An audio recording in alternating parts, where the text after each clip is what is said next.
فرمایا اگر شکر کرو گے تو میں اپنی نعمتوں میں اضافہ کروں گا، اور اگر ناشکری کرو گے تو میرا عذاب بہت سخت ہے۔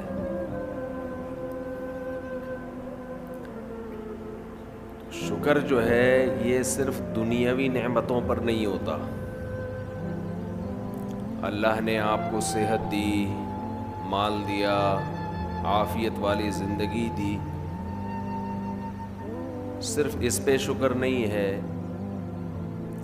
اگر کسی نیکی کی اللہ نے آپ کو توفیق عطا فرمائی تو اس پر بھی اللہ کا شکر ادا کرنا لازم ہے۔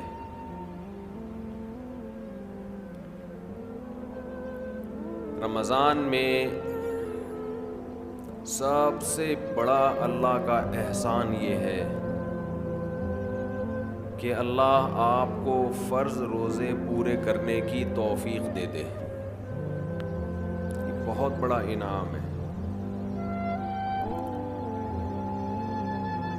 ایک چیز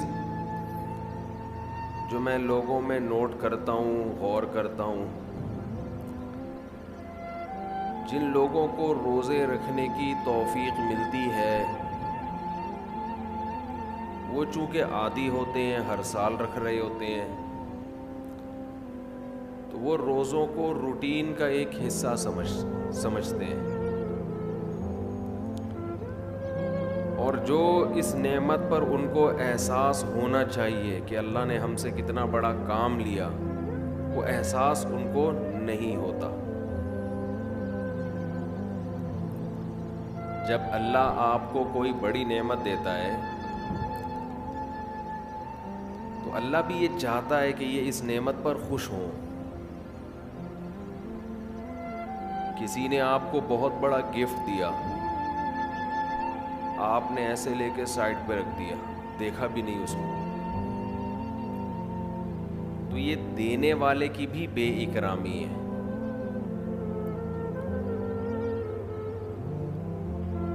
تو جیسے اللہ یہ چاہتے ہیں کہ لوگ گناہوں پہ خوف زدہ ہوں، گناہ کر کے ندامت ہو، جرم کا احساس ہو، اسی طرح اللہ یہ چاہتے ہیں کہ نیکی کر کے ان میں شکر کا جذبہ پیدا ہو، خوشی محسوس ہو۔ اگر کوئی شخص گناہ کرتا ہے تو جس کا آخرت پر یقین نہیں ہے اسے گناہ کر کے کبھی بھی شرمندگی محسوس نہیں ہوگی، وہ کرتا چلا جائے گا۔ لیکن اگر آپ گناہ کرنے کے بعد شرم محسوس کرتے ہیں، ندامت ہوتی ہے، تو یہ ایمان کی علامت ہے، آخرت پر یقین کی علامت ہے، اللہ کے وجود کے یقین کی علامت ہے۔ بالکل اسی طرح اگر نیکی کر کے خوشی محسوس ہوتی ہے تو یہ بھی ایمان کی علامت ہے، خوشی کی، یہ بھی آخرت پر یقین کی علامت ہے۔ اور اس کا ایک دنیا میں فائدہ یہ ہوتا ہے کہ اس سے مزید نیکی کی توفیق ملتی ہے۔ رمضان میں شیطان ایک دھوکہ یہ دیتا ہے کہ آپ نے اگر روزے رکھے ہیں تو کون سا تیر مار لیا، ساری دنیا روزے رکھ رہی ہے۔ یہ شیطان کا بہت بڑا حملہ ہے۔ میرا معاملہ یہ ہے،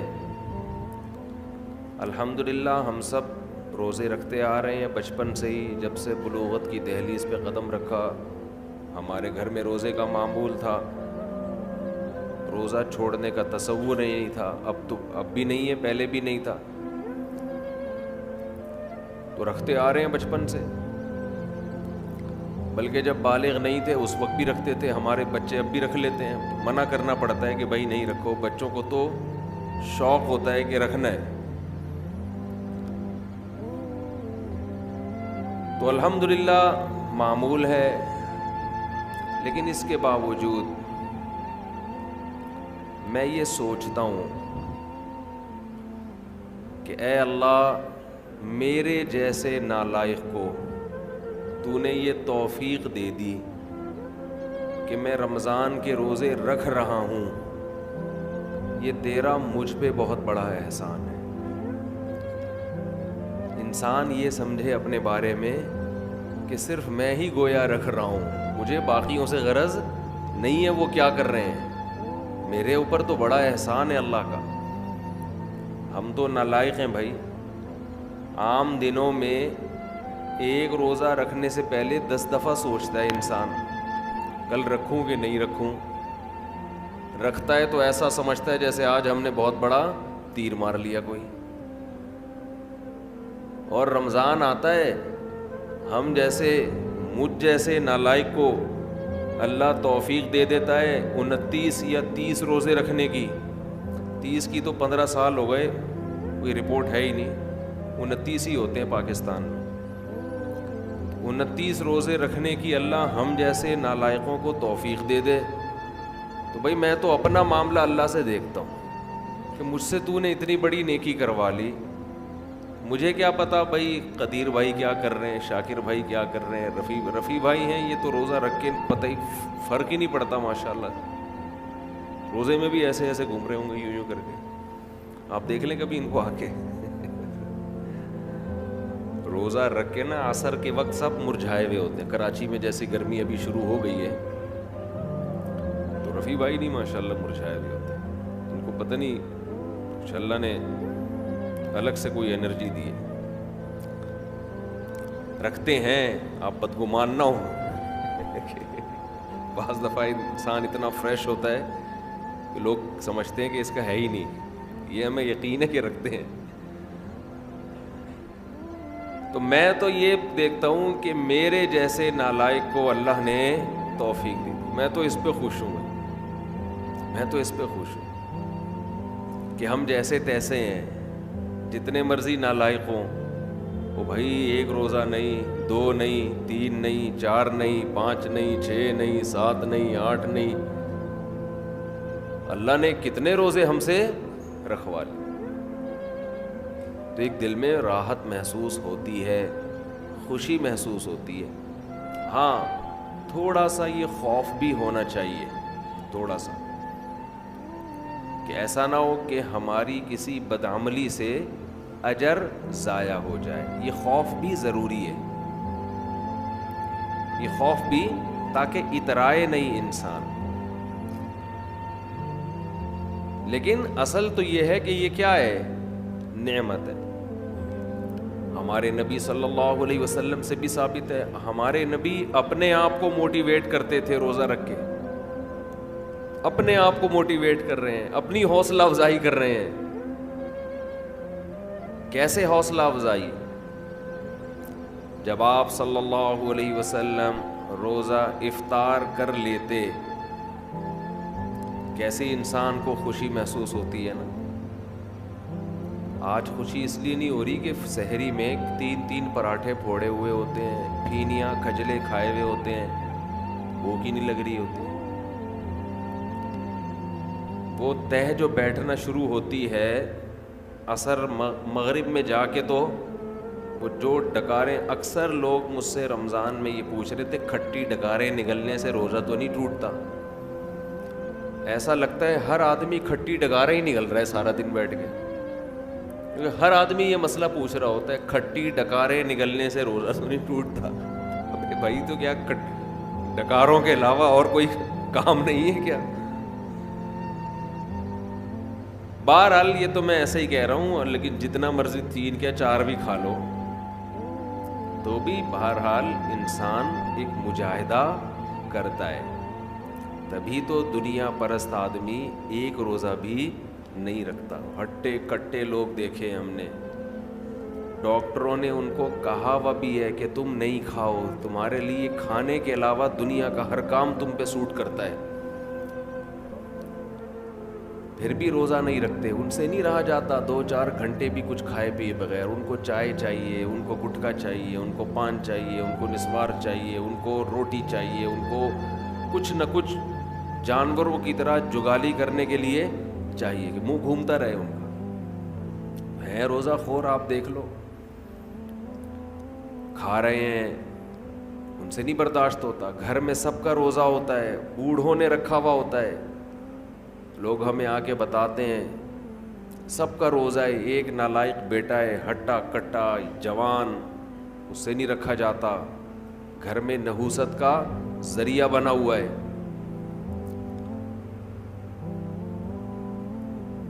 تو ایسے ہی صورت میں اللہ اگر آپ کو توفیق دے دیتا ہے تو ٹھیک ہے, تھوڑا خوف بھی ہونا چاہیے کہ پتہ نہیں قبول ہو رہا ہے کہ نہیں ہو رہا, لیکن امید کو, شکر کو خوف پر غالب رکھنا چاہیے. تو میں یہ عرض کر رہا تھا, ہمارے نبی بھی اپنے آپ کو موٹیویٹ کیا کرتے تھے. کیسے؟ حالانکہ ہمارے نبی میں خواہشات پہ کنٹرول کرنے کی بہت طاقت تھی. آپ تو 24 گھنٹے کا روزہ رکھتے بسا اوقات. تو آپ صلی اللہ علیہ وسلم جب روزہ افطار کرتے تو کیا فرماتے؟ ذہب الظما, پیاس چلی گئی. ذہب الظما, پیاس چلی. تھوڑی دیر کی ٹینشن تھی, ہمارے اللہ نے وہ پریشانی ختم کر دی.